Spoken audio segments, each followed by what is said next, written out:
where do you think the events industry as a whole, right, is going to be in the next 5 years, right? So do you think after COVID subsides, it's going to be primarily like physical like before? Do you think it's going to be hybrid, which is the general consensus? Or do you think it's going to be more virtual than hybrid? And what are your thoughts? Let's start with Piyush this time. So, the data shows there that event industry was poised to be at about roughly about $2,300 billion by 26, right? Is that happening? Definitely not, right? From a pure number point of view, it's not going to achieve or be there.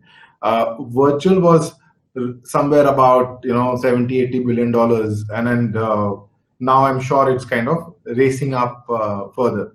So from a number point of view, between virtual and events, you'll see somewhere closing in, and that's how it's going to be. From an execution point of view also, right? Yes, right now from physical we've completely moved to virtual. Slowly, when things open up, it will be a combination of virtual and on ground.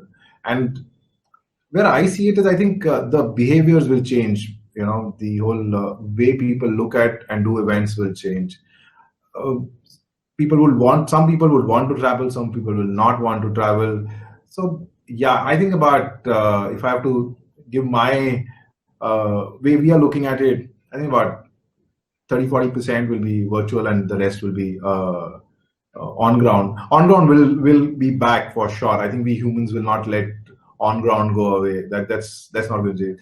While Rajat will love to say that and I love that aspect of the virtual hugging part of it. I think that's brilliant. But I think somewhere we want to be meeting and doing that, right? I think that's going to come back. Whether it's take a little while, but it's going to come back. So I think events is always something which adapts. It's going to be strong in about few years time frame. It will be very, very strong, but virtual will play a very, very important part in the event piece of it. So that's my take.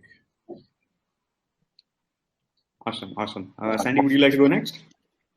So I'm saying that if you see from a event manager's point of view, initially we used to have only one product which is live, but right now we have actually got two products. Now we are able to cater to most of the agencies' requirement, clients' requirement, combining both the product together, live and also virtual. So it's a win-win for most of the agencies and also the clients together. I'm sure a lot of people will try and avoid traveling. So what happens is we are able to give a solution for the live activity, those people who are able to join the live events, and those people who are not able to travel. For them, we have the virtual solution already in place. And it is also a cost-saving factor for most of the clients, where they can utilize that money to create experiences in various different ways, actually. Awesome. Right. DJ Lloyd? Yeah, so I think 5 years from now we'll be rocking with live events, but I think virtual is here to stay because it's created a new business for everybody right now. Yeah, the reach is more to people. There's a lot of things happening, and I feel they will go simultaneously. Like Piyush said, maybe the live shows will be a little more compared to the virtual, but I think this is a new business which has just started this year, the virtual platform. Right. Rajat. Yeah, so I totally agree with Piyush, even though I come from the game testing. But yeah, so the thing is that I guess hybrid system will is here to stay now. One thing which this pandemic has validated is that online events can be conducted. Which we had been screaming out, 2015, that it's possible. So, but nobody was listening. It was just waiting to it required a pandemic to, realize that it's possible and stuff. So, but the thing is that what I see, from, of course, cost saving and other things are one part of it, but I see it more as it democratize the information, and all these online events. Like now, anybody can be part, and it's not that expensive. Like you go to San Francisco to attend, let's say, game developers conference, it costs $15,000 to $20,000 for an Indian to go there, because the ticket price itself is $6,000 to $8,000, and then then everything else in San Francisco is expensive. Now even somebody sitting in a small place like Ratlam or Ujjain kind of can still access that information, and that's so what I see personally. So I attend like 30 to 40 events a year, because we operate in three industries, not just in games. We do theme parks also, and we are in electronics business also. Like we have robotic division, so generally CES and all those places we go quite often.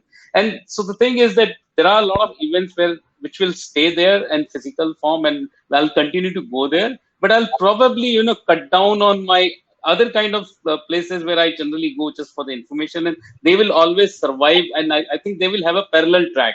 It can be light version of the big huge overwhelming experiences which are like E3s and all CES and all those, but those will be always be there, and I think it will continue to happen.